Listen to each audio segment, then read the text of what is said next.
यही कारण है कि एक जीवित व्यक्ति को ढोने और एक मृत व्यक्ति को ढोने में लोगों को बहुत ज्यादा फर्क महसूस होता है।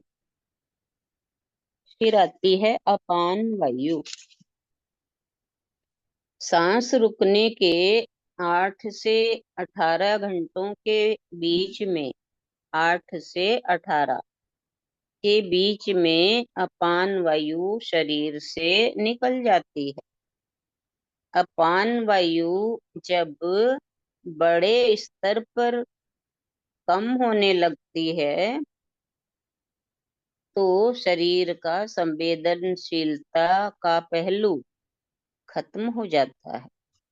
व्यक्ति की सांस बंद हो जाने पर और उसको मृत घोषित कर दिए जाने पर भी वो संवेदनाएं महसूस कर सकता है।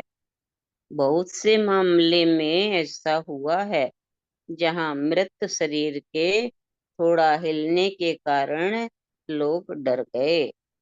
संवेदना प्रक्रिया के अभी भी चालू रहने के कारण शरीर में हल्की ऐंठन रहती है। पांचवी है व्यान वायु। व्यान वायु जो कि प्राण की रक्षक प्रवृत्ति है, प्राण की रक्षक प्रकृति है, शरीर छोड़ने में सबसे धीमी है। अगर मृत्यु बुढ़ापे और जीवन के क्षीण हो जाने के कारण हुई है तो 11 से 14 दिनों तक इसका निकास जारी रहेगा। 11 से 14 दिनों तक व्यान वायु का निकास बाहर निकलना जारी रहेगा। अगर मृत्यु किसी हादसे में हुई जब जीवन अभी भी भरपूर ऊर्जावान था और अगर शरीर बुरी तरह कुचला न गया हो तो इस प्राण का स्पंदन लगभग 48 से 90 दिनों तक जारी रहेगा। उस अवधि के दौरान कुछ प्रक्रियाएं जारी रहेंगी और जीवन के कुछ तत्व अभी भी मौजूद होंगे। उस दौरान कुछ चीजें हैं जो आप उस जीवन की सहायता के लिए कर सकते हैं। भारतीय संस्कृति में मृतक संस्कार इसी अवसर का उपयोग करने का प्रयास करती है।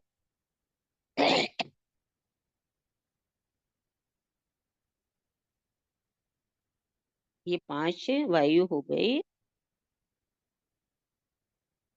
थोड़ा सा और बचा, ये पढ़ लेते हैं। तो इस समझ के साथ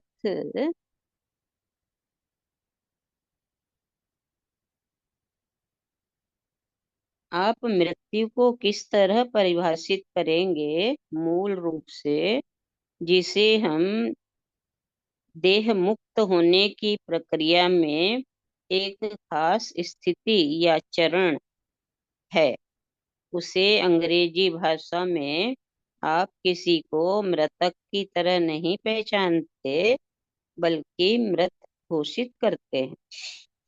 जब कोई आपके उकसाने का जवाब नहीं देता या जब आपकी उस तक पहुंच नहीं रहती तो आप मृत घोषित कर दिए जाते हैं।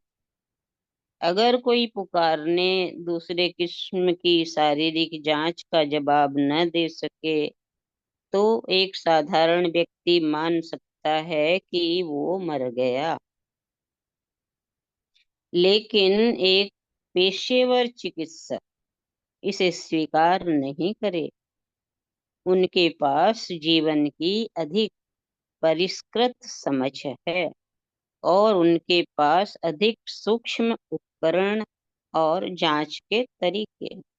वे जानते हैं कि उचित हस्तक्षेप से जीवन को पुनः सक्रिय किया जा सकता है। और व्यक्ति को शरीर में लाया जा सकता है।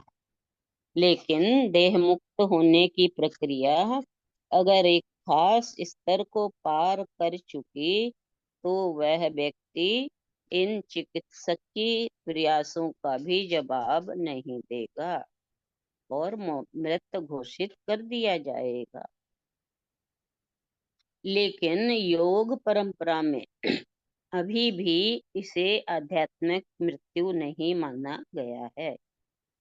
वह व्यक्ति जो योग और तंत्र में अच्छी तरह निपुण है, उसके पास जीवन की सूक्ष्म समझ होती है। उसके पास जीवन तक पहुंचने, संभवतः उसे वापस लाने में सक्षम होने के लिए बहुत ही सूक्ष्म साधन, तकनीकें होती है।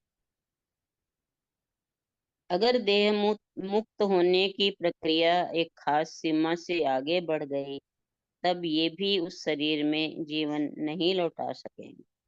अतः सभी व्यावहारिक उद्देश्यों के लिए वह व्यक्ति पूरी तरह जा चुका है।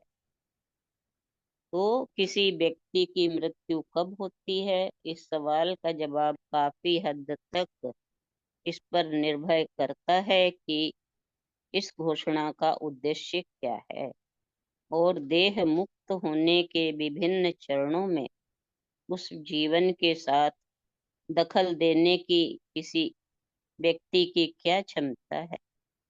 आप जितने अधिक क्षमतावान होंगे, आपके पास उस स्थिति के साथ उतनी ही गुंजाइश होगी।